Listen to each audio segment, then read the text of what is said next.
Okay, so today I'm gonna go over 5 simple changes that you guys can make that'll make a massive difference for you in the gym. All right, so let's head down to the gym and get into it. I'll catch you there.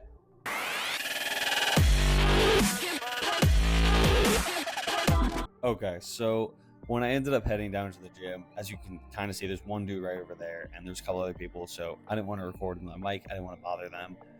But the first couple tips are kind of shown throughout me doing lat pull downs, but also I then again show them through other exercises. So the first thing I want to focus on is, as you can see, when you're doing a back exercise, you want to have your thumb over the bar. So if you look closely at my hand here, my 4 fingers are over the bar, but my thumb is on the other side. Like, you can't see my thumb right now.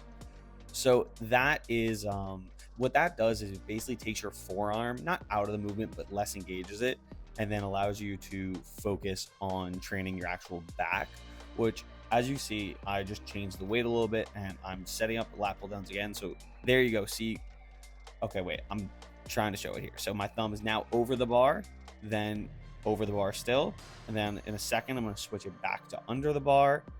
And like, if you're doing a lat pull down with your thumb around the bar, you're not wasting your time, but it is what it is, and you're not training your back as isolated as you can. So those first couple sets were warm-up sets. Now you see I have my wrist wraps on and I'm doing my working sets. And that is actually very important for this video, because the second tip is that for your warm-up sets, you should not be using your wrist wraps or any type of like assisted item like that, because it'll just train, like for wrist wraps specifically, it'll just train your wrist strength. So like, for example, when I do my 2 sets of RDLs before I hit my top set, I don't use my wrist wraps. When I get to my top working set, then I have my wrist wraps on, but I don't use them till then. So as you can see, I just finished up my set of lat pull downs and now I'm doing a drop set. Because with this bar specifically, it is so difficult to get the wrist wraps on, I don't end up using them for the second part of the drop set. If I could, I would, as you're going to see in a second, where I switched over to the close grip here just to kind of show you guys how, once again, I'm doing a top set, so I am going to be using my wrist wraps. And yeah, so the third tip that I'm going to get deeper into later is that you should be pulling through your elbows. It's a very confusing thing to explain, but like, I'll try and show it better in a later clip. But if you know what I mean, you can see it here.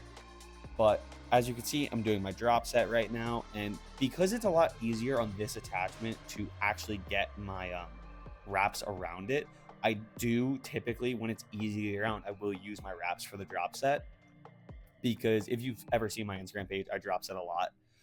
But with this, as I said, because it's easy, I'll do it, but you don't really want to use wraps in your warm-up sets. And once again, my thumb is over the bar for this. The attachment does not matter. For most back exercises, 95% of them, your thumb should be over the bar so you isolate your back more. So with that said, let's get into the next thing. Okay, so now you can see that I hopped over to do an incline curl. And first, I just did want to re-emphasize that this is my warm-up set here. So yes, I have the wrist wraps on, but you can see by looking at like my right arm, like they're not actually strapped up. So just kind of wanted to emphasize that point once again. Like, when I'm doing my warm-up sets, it does not matter what it is. Like, I'm not using the wrist wraps. And then once I get to my top sets, obviously I am. So the reason I'm doing an incline curl is because the next exercise, or I'm sorry, not next exercise, the next tip that I want to go over is wrist rotation during curls specifically. So if you notice, once I actually start getting into this set, while I'm doing the incline curls, I'm not just curling straight down. My wrist is rotating, and I'm not doing like a full like 90-degree rotation. As you can see right here, right there, my wrist is rotating. The dumbbell is fully turning at the bottom position. Now, if you're wondering why I'm doing that, that's because your bicep is actually involved in wrist rotation, and I'll show you guys that, like a really good example of how to see that later. But doing this genuinely makes this exercise so much harder, and you can implement this on other bicep curl variations. Like, I've seen it done on a couple of them, and it just makes it so much harder, and it challenges your biceps so much more. Like, when I first started doing this, I had to drop the weight like 5 to 10 pounds just to do the same amount of reps. So here now you see in the mirror, look at where I'm pointing, and you can kind of see my bicep popping, and it's like, it's elongated, shortened, elongated, shortened, and the only thing I was changing was my wrist. Okay, and now I'm gonna do a bent over row here. As you can see, I'm putting on my wrist wraps again. I'm gonna quickly in a second show you guys that my thumb is over the bar, not under it. And basically, the whole point of this was for me to try and explain to you guys how to pull through your elbows. So the first rep there, I did a clean rep. Then these next two, you can see I'm trying to not pull through my elbows, which feels really unnatural for me because I'm used to doing it right. But when you pull through your elbows, it'll look like that, like this rep right here, where it's a lot more natural. Your elbows are staying close to your body, you're engaging your lats more, and it's just a better, cleaner rep. So it's kind of hard to explain, but try and do something like that. Okay, and this is going to be the last exercise where I have to talk over it and I won't be talking during it. So it's basically just squatting with a plate. So here I'm just doing a comparison. You can see I get to about 90 degrees when I squat just regularly. The second I put my heels on the plate though, you can see how much deeper I get in the squat. So adding the plate allows you to just get more depth in your squat. It also emphasizes your quads, which if you're squatting, you're probably trying to train your quads. So this is a no-brainer tip that you should definitely implement as soon as you can. Okay, so I realized this is actually the perfect exercise to show you guys pulling through the elbow. So did my warm-up set, did not use straps, so now I'm gonna use straps for this. Same thing though, thumb is going around the bar. As I've emphasized multiple times, it's just to take your forearms, make them less engaged. They're obviously still gonna work, but oh my God, I cannot get this around. Okay, so you're starting out here. I'm here, and then if you see, I'm standing tall, pulling my elbows straight back.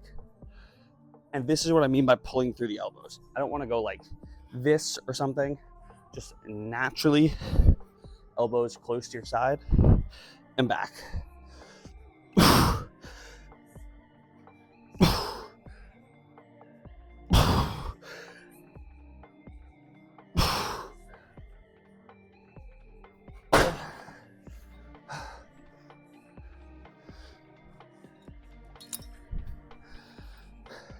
Especially if you follow my Instagram page. It's same tag. You know, I drop set most things. Go drop a follow.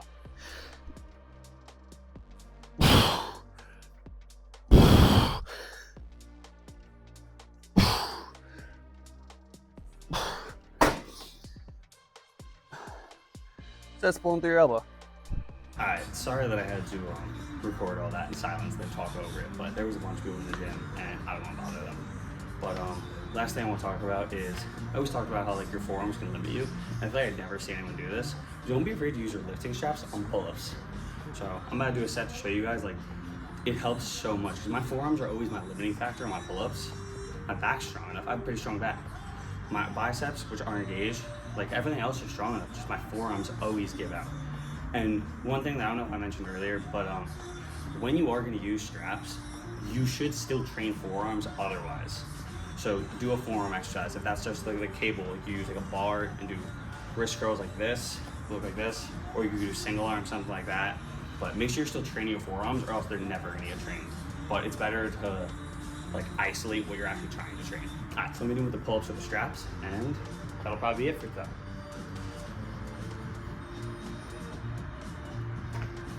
Oh my God, this is so much higher than I'm used to. Pull bar crunch to the side.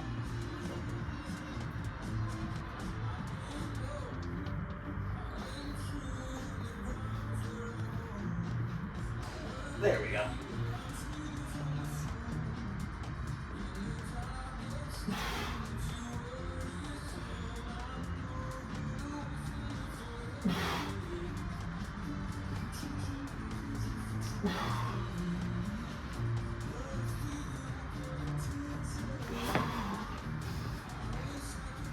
Like, typically I can usually do 10 pull-ups when I'm fresh.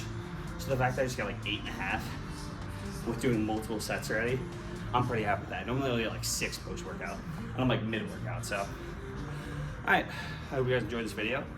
I hope you can use some of those tips while jumping down from there, hurt my foot. Damn, this is why I'm always injured. Okay, back to what I'm saying. Hope you guys enjoyed. Make sure to like, comment, subscribe, send it to someone the host is Jim Ratnick. Help them. And I'll catch you next Sunday at 5 p.m. Catch you there.